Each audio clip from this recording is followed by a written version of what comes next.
The doctor and apothecary take leave of Clarissa, not expecting to see her again.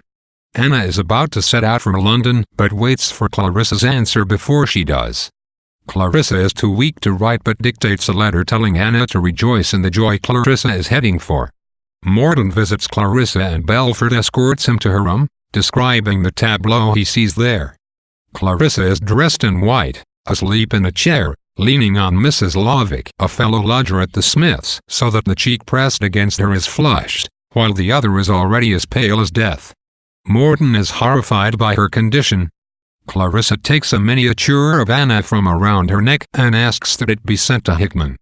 Lovelace is riding back and forth, awaiting word on Clarissa from messengers. He demands news. Belford sends a short and cryptic note, and Mowbray, who has joined Lovelace on Belford's orders, writes back because Lovelace is incapable. Mowbray, completely insensitive and wondering what all the fuss is about, describes Lovelace's frenzy upon reading the note.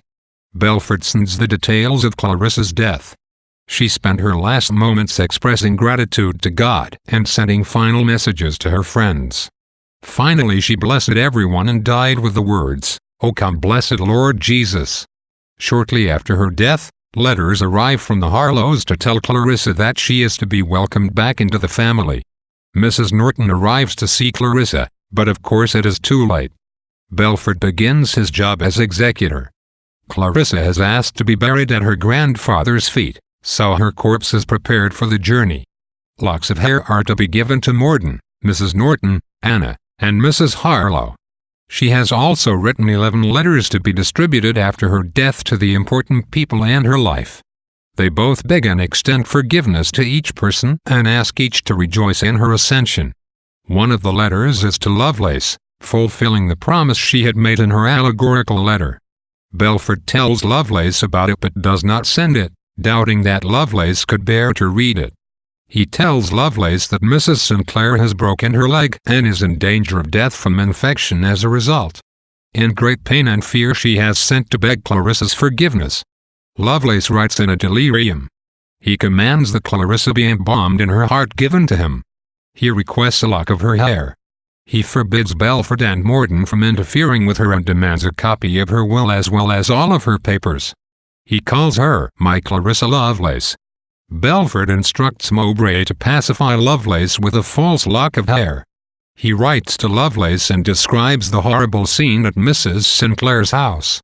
She, more monstrous than ever and terrified of death, was howling like an animal.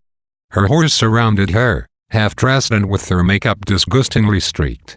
Doctors decide to amputate her leg, more as an experiment than with any hope of saving her life. Belford reflects on the horrors of the whorehouse and the viciousness of the men who send women there. He blames the idea that a reformed rake makes the best husband for tricking so many women into this situation. The Harlow family is shattered, blaming each other and Lovelace. The corpse arrives amid much ceremony. The servants and poor people of the village pay their respects to Clarissa, as do most of the family, but Mr. and Mrs. Harlow cannot stand to look in the casket. Anna arrives to see Clarissa. She will not see any of the Harlows. She kisses Clarissa and, on seeing the emblems on the coffin, immediately understands their meaning. The funeral is held. Soames is lurking, half hidden, at the back, in tears.